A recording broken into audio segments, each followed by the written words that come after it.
문제 하나 내보겠습니다. 이 작품들의 공통점은 무엇일까요? 특색 있는 스토리? 개성 있는 연출? 수상작들? 물론 맞습니다만 이 작품들의 대표적인 공통점은 바로 배급사이자 제작사인 A24 스튜디오가 제작한 영화들이라는 겁니다. 영화에서 배급 제작사가 뭐 그리 중요한디?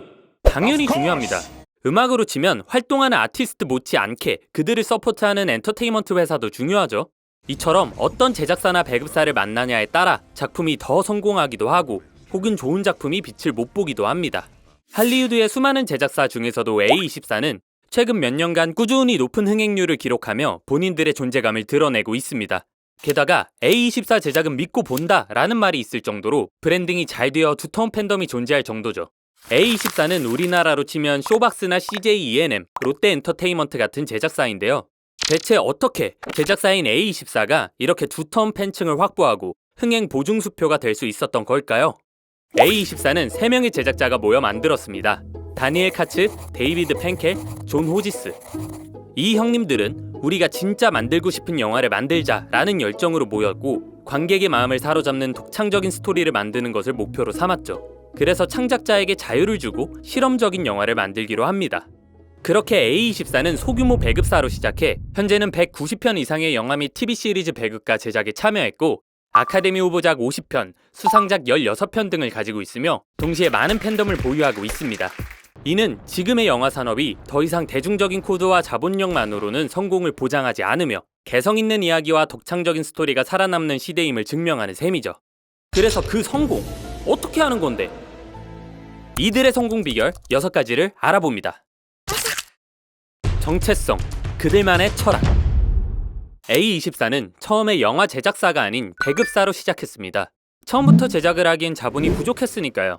그래서 소자본으로 시작한 이들이 느슨한 헐리우드 시장에 긴장감을 불러일으킨 전략은 뭐였냐? 스프링 브레이커스, 언더 더 스킨, 엑스 마키나, 더 위치, 스위스 아미맨 등 기존 할리우드에서 잘 시도하지 않던 새로운 스타일의 영화들을 발굴하는 것이었죠.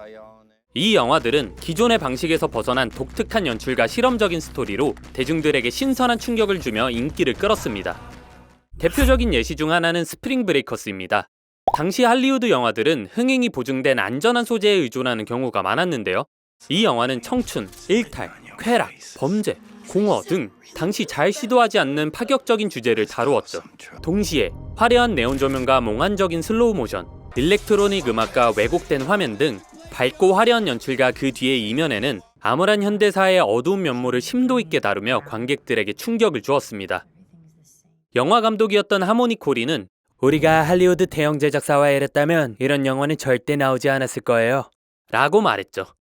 또 다른 예시인 2015년 영화 더 랍스터는 디스토피아적 미래를 배경으로 45일 내에 짝을 찾지 못하면 동물로 변하는 세계관을 그린 영화입니다. 못쏠 차별 영화 물러가라! 이렇게 기괴하고 철학적인 스토리에 아름답게 정돈된 미장센이 입혀진 영화는 관객들에게 깊은 인상을 남기죠. 결국 2015년 칸 영화제에서 심사위원상을 수상하며 A24의 명성을 높이는 데 큰 기여를 합니다. 또한 2019년 영화 미드소마는 전형적인 공포영화의 형식을 완전히 뒤집습니다. 보통의 공포영화는 어떻죠? 어두운 분위기 속에서 갑자기 등장하는 무언가. 그런데 미드소마는 밝은 대낮에 펼쳐지는 스토리로 뭔지 모를 섬뜩함을 강조합니다. 이 영화는 화사한 색감과 빛을 활용해 독특한 분위기를 만들어냈고 그건 관객들에게 알 수 없는 것에서 오는 미묘한 불안감을 주었어요. 영화를 시청하는 내내 감정적인 체험을 하게 된 거죠. 관객들은 이러한 체험을 통해 영화에 더 깊이 빠져들 수밖에 없었습니다. 그렇다면 A24는 왜 이런 실험적이고 파격적인 영화를 선택했을까요? 그 이유는 간단했습니다. 자본이 부족한 만큼 대중들이 쉽게 접하지 못한 독특한 이야기로 관객의 이목을 집중시켜야겠다고 판단한 거죠. 화려한 장면이나 스펙타클한 씬에 의존하는 대신 관객들에게 잊을 수 없는 강렬한 경험을 선사하는 것이 그들의 목표였습니다. 이 영화들은 기대 이상의 성과를 거두며 A24의 이름을 알리게 되었고 그들은 자신들만의 파격적이고 독창적인 아이덴티티를 구축하기 시작합니다. 스토리텔링. A24가 단순히 파격적이고 실험적인 것에만 집중한 건 아닙니다. 영화 문라이트는 A24의 결정적인 성공을 이끈 작품 중 하나인데요. 이 영화는 A24가 처음으로 제작에 참여한 영화로 흑인 소년의 성장과 정체성을 다룬 이야기입니다. 겉으로 보기에는 그저 한 소년의 성장 스토리처럼 보이지만 그 속에는 현대사회의 복잡한 이슈가 담겨 있습니다. 그동안 주류 상업 영화에서 쉽게 다루지 않던 무거운 주제를 진솔한 감정 묘사로 그려내 관객들의 공감을 불러일으켰죠. A24는 영화가 가진 진실성을 중심으로 소통했습니다. 각자의 사연은 달라도 우리 모두가 살면서 정체성의 혼란, 가슴 아픈 사랑, 마음의 상처를 한 번쯤 경험하기 마련이죠. 문라이트는 그 지점을 잘 파고들었습니다. 완성도 높은 스토리텔링 속에 공감이 가는 요소들, 그리고 감정적인 연출까지 더해지면 어떻게 될까요? 우리는 영화를 보면서 우리 자신을 그 캐릭터에 투영하게 됩니다. 그 결과 관객들은 영화를 단순히 영화가 아닌 자신들의 이야기처럼 느끼게 되는 거죠. 이러한 방법은 완벽하게 먹혔고 결국 문라이트는 아카데미에서 작품상을 수상하는 대성과를 거두게 됩니다. 또 다른 예시로 영화 미나리는 한국에서 온 미국 이민자 가족의 소소한 일상을 묘사하며 그 속에서 보편적이고 감성적인 인간적 정서를 그렸습니다. 아메리칸 드림을 쫓는 이민자 가족의 이야기는 그저 영화 속 픽션이 아니에요. 실제로 새로운 곳에서 터전을 잡고 현실을 살아가면서 목표를 쫓는 수많은 사람들이 겪는 이야기입니다. 그렇기에 이 영화 또한 많은 사람들의 공감을 자아냅니다. 미나리는 크리틱스 초이스 외국어 영화상, 골든글로브 외국어 영화상 등 많은 수상을 이뤄냈고 국내에선 배우 윤여정 선생님의 아카데미 여우조연상 수상과 위트 있는 수상 소감으로 많은 화제를 불러일으켰죠. 또한 한국 배우 유태우 조연으로 우리에게 익숙하며 아카데미 작품상과 각본상 후보에 오른 영화 패스트 라이브즈도 A24와 CJ ENM이 공동 제작 배급한 영화입니다. 이 영화는 한국 이민자 여성과 그녀의 첫사랑을 중심으로 시간과 물리적 거리 속에서 놓쳐버린 사랑과 정체성에 대해 다룹니다. 다들 그때 다른 선택을 했다면 지금의 나는 어땠을까? 라는 생각은 한 번쯤 하잖아요. 그렇기에 관객들은 두 주인공의 감정선에 자연스럽게 몰입하며 다른 무엇이 될 수 있었던 나? 라는 주제를 통해 자신을 투영할 수 있었죠. 이처럼 A24는 다양한 인종, 성별, 정체성을 담아내는 이야기를 진솔하게 전달함으로써 현대사회의 복잡한 정서를 대변합니다. 이 점이 관객들로 하여금 자신을 영화 속 캐릭터에 투영하게 만들고 감정을 건드리는 스토리텔링은 깊은 몰입과 공감을 일으키며 대중을 사로잡습니다. 디지털 마케팅. 그런데 이쯤에서 드는 생각들이 있을 거예요. 무작정 실험적이고 독특하기만 하면 오히려 대중들이 싫어할 수도 있는 거 아니야? 스토리 좋은 작품도 묻히는 게 얼마나 많은데. 맞는 말입니다. 그럼 A24는 이런 독특한 작품들을 어떻게 대중들에게 어필했는지 알아봐야겠죠? A24는 전형적인 대형 매체 광고에 돈을 쓰지 않았습니다. 대신 소셜미디어의 강력한 힘을 적극적으로 활용했습니다. 이들은 자연스러운 입소문을 통해 마케팅 비용을 줄이면서 최대한의 효과를 이끌어내는 방법을 택하죠. 대표적인 예시로 영화 더 위치의 마케팅은 소셜미디어 전략이 얼마나 효과적인지를 잘 보여줍니다. 이 영화는 무거운 분위기와 기괴한 설정으로 대중들의 시선을 끌었는데요. A24는 더 위치의 캐릭터별로 X 계정을 만들어 운영하는 전략을 펼칩니다. 이 방법이 굉장히 반응이 좋았죠.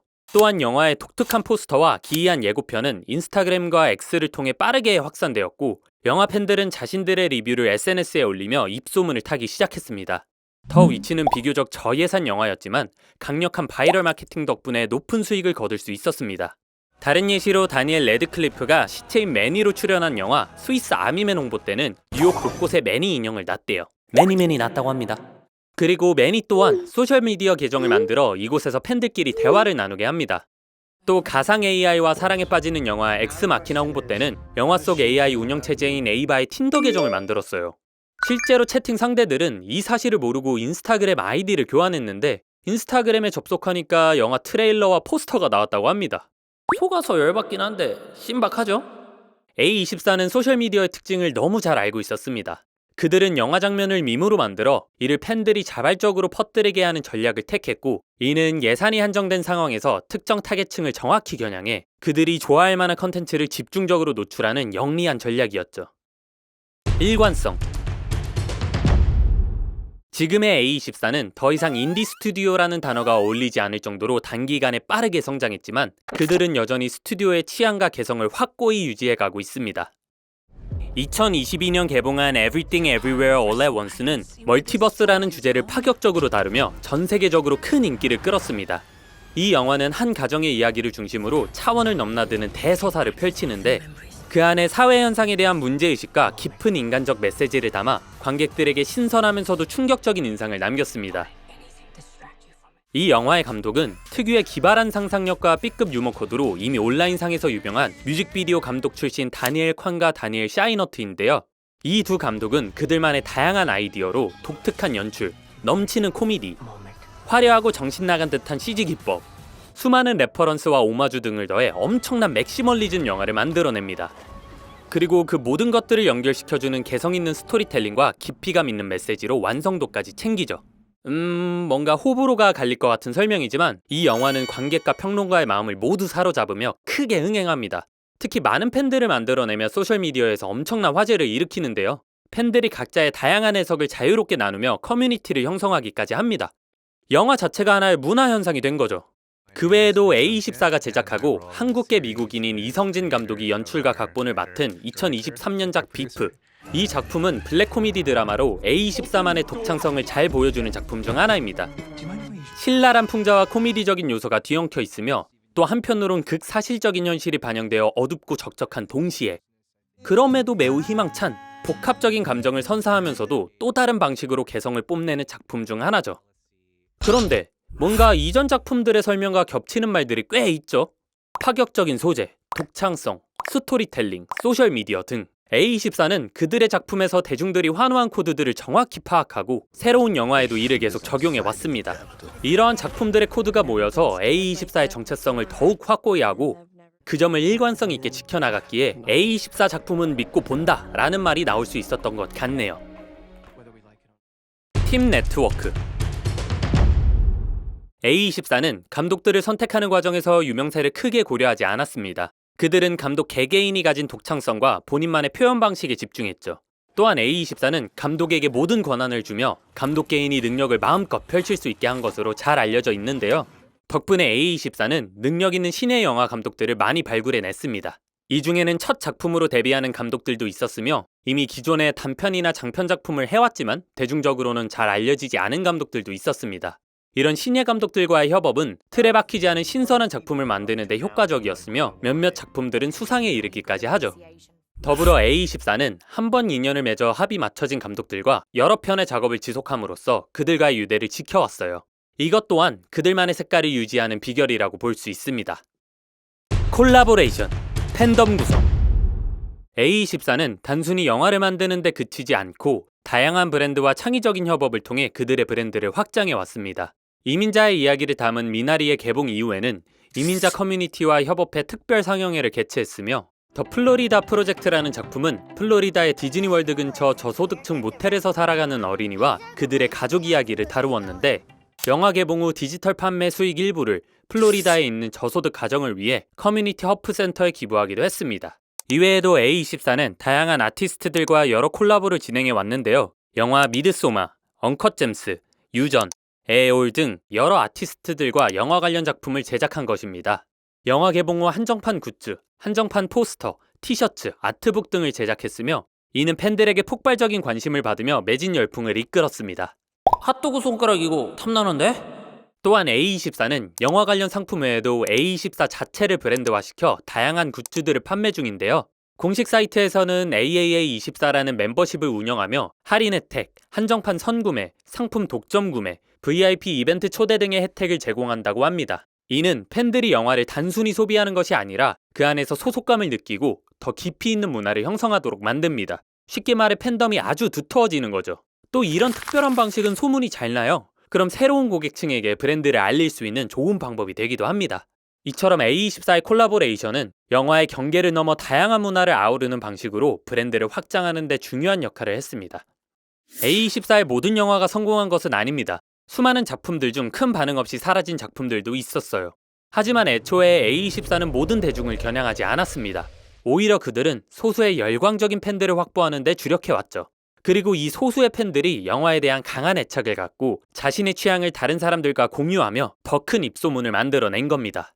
이제 대중성보다 중요한 것은 취향이며 개성있고 독창적인 스토리가 더 큰 성공을 이끌어냅니다. 그들은 작은 자본으로도 특정한 취향을 공략하는 전략으로 대중 속에서 독특한 존재감을 만들어냈습니다. 결국 중요한 것은 창의성과 브랜딩, 그리고 고객과의 감정적 연결이 핵심이라는 점을 보여주죠. 이 이야기는 단순히 영화 산업에만 적용되는 게 아니라 다른 분야의 사업을 시작하려는 누구에게나 큰 영감을 줍니다. 물론 이 방법들이 무조건적인 정답이란 뜻은 아니에요. A24는 당시 시장을 거스르는 방식을 택함으로써 독창성을 인정받았지만 여전히 우리는 대중적인 게 돈이 된다 라는 말도 먹히는 세상에 살고 있으니까요. 또 모든 것은 각자만의 시기적절한 때가 있고 그것이 시장의 타이밍과 맞아야 하기도 합니다. 하지만 이 사례를 통해 내릴 수 있는 결론은 무엇이 됐든 나만의 방식을 찾아야 한다는 겁니다. 무작정 독창적으로 개성 있게 만든다고 모든 게 해결되는 것은 아닙니다. 나에게 잘 맞는 방법을 찾는 것이 정말 중요하죠. 진짜 독창성은 나 자신에게서 나오니까요. 그러한 자기 방식은 곧 굳건한 신념이 되고 그 신념은 내가 행동하는 데 있어 강한 힘과 추진력을 줍니다. A24는 자신들이 원하는 것이 무엇인지 알았기에 그것에 망설임 없이 도전할 수 있는 힘이 있었을 겁니다. 내가 원하고 나와 잘 맞는 방식이 곧 나의 독창성을 표현하는 발판이 아닐까 싶습니다. A24의 모토가 우리가 원하는 영화를 만들자 였던 것처럼요.